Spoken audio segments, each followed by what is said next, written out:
Assalamualaikum warahmatullahi wabarakatuh. Selamat pagi, salam sejahtera buat kita semua. Om Swastiastu, Namo Buddhaya, salam kebajikan. Puji syukur kita panjatkan kehadirat Tuhan yang Maha Kuasa atas rahmat dan kesehatan yang diberikan, sehingga kegiatan lomba pidato dalam rangka memperingati Hari Ibu ke-93 bisa terlaksana dengan baik. Dewan juri yang terhormat, perkenalkan, nama saya Jasia Nasron, Ketua Tim Penggerak PKK Kecamatan Witaponda. Kecamatan Witaponda memiliki luas wilayah 519.000 hektar dengan jumlah penduduk 2.409 jiwa. Witaponda memiliki lahan pertanian atau persawahan kurang lebih 2.000 hektar, perkebunan kelapa sawit 11.829 hektar, empang masyarakat 43 hektar. Olehnya, masyarakat Witaponda sebagian besar berprofesi sebagai petani dan lainnya sebagai nelayan dan pedagang. Kecamatan Witaponda terdiri dari 9 desa, yaitu Desa Solonsa, Solonsa Jaya, Ungkaya, Moahino, Emea, Puntari Makmur, Bumi Harapan, Sampean Taba, dan Lantula Jaya sebagai ibu kota kecamatan.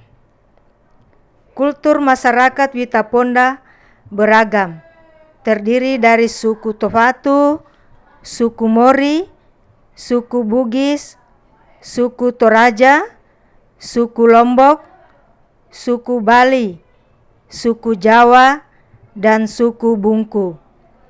Untuk menunjang perekonomian keluarga, perempuan-perempuan hebat yang ada di Witaponda juga banyak memanfaatkan potensi-potensi daerah dengan membuka UMKM seperti di Desa Sampean Taba ada Saraba Bubuk, Emea dan Moahino ada abon ikan, Solonsa abon sapi, Bumi Harapan, Puntari Makmur, dan Lantula Jaya jenis-jenis kerupuk dan kerajinan tangan.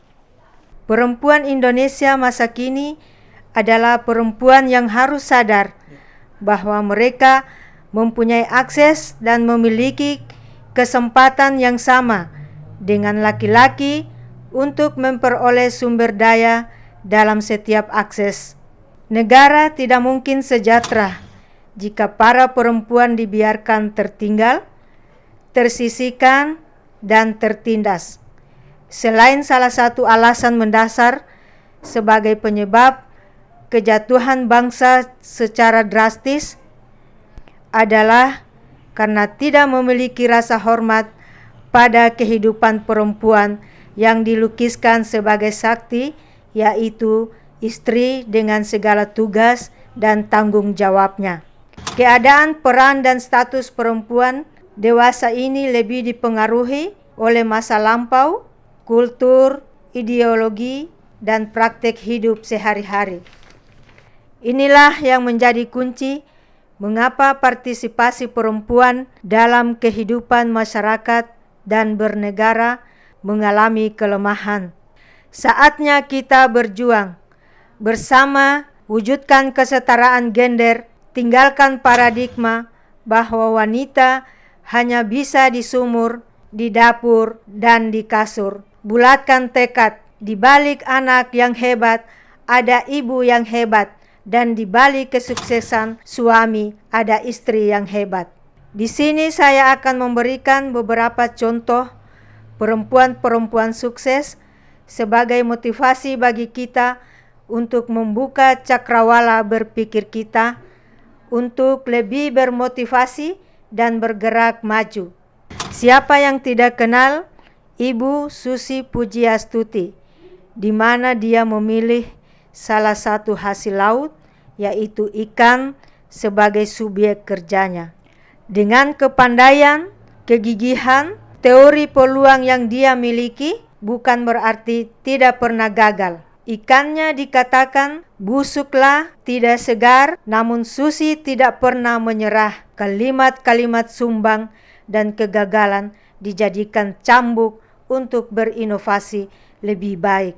Mengevaluasi kegagalan-kegagalan yang ada, dan pada akhirnya bisnisnya berkembang sampai bisa mengekspor dalam jumlah yang besar. Dengan kesuksesannya, Ibu Susi mampu membuat penyedia jasa transportasi udara dengan nama Susi Air, yang tujuannya agar ikan yang diekspor bisa diterima oleh konsumen dalam keadaan segar. Bahkan oleh Presiden Jokowi memasukkan nama Puji Astuti dalam kabinet kerjanya tahun 2014 sampai 2019 sebagai Menteri Kelautan, yang kinerjanya oleh masyarakat Indonesia dianggap sangat fantastik. Seorang Puji Astuti yang hanya tamatan SMP mampu menggerakkan hati seluruh masyarakat Indonesia untuk mengakuinya sebagai wanita tangguh, kuat, dan hebat. Contoh lainnya, Sri Mulyani Indrawati adalah wanita sekaligus orang Indonesia pertama yang menjabat sebagai Direktur Pelaksana Bank Dunia. Sempat meraih penghargaan sebagai wanita paling berpengaruh kedua di Indonesia. Menteri Keuangan terbaik se-Asia tahun 2006. Saat ini Sri Mulyani sebagai Menteri Keuangan, beliau juga sebagai istri, ibu, sekaligus nenek dalam keluarganya yang sangat dihormati, dihargai, dibanggakan oleh anggota keluarganya. Kemudian ada seorang Farida Nurhan, ibu satu anak yang berasal dari Lumajang. Karena tuntutan ekonomi keluarga, dia memutuskan untuk menjadi tenaga kerja wanita di Singapura, kemudian di Hong Kong, yang digelutinya kurang lebih 10 tahun sebagai pembantu rumah tangga, dan di hari-hari liburnya dimanfaatkan dengan berjualan rokok keliling. Dengan segala tempaan perjuangan kehidupan, dia terus bangkit dan melihat peluang pekerjaan yang baik di era globalisasi sekarang, dan sampai akhirnya dia memutuskan untuk menjadi seorang YouTuber dengan membuat konten video khusus makanan-makanan khas Indonesia yang dikelola oleh kedai-kedai kecil dan mempromosikan makanan tersebut. Perempuan-perempuan hebat. Mau tahu berapa penghasilan yang diperoleh si YouTuber ini? 616 juta per bulan. Angka yang sangat fantastik kan? Inilah beberapa kisah perjuangan perempuan-perempuan hebat yang sengaja saya sampaikan pada kesempatan ini. Para perempuan, ayo berani bicara. Bicara apa yang dirasakan, apa yang diinginkan. Lakukan tindakan positif, jadilah teladan dalam bertindak.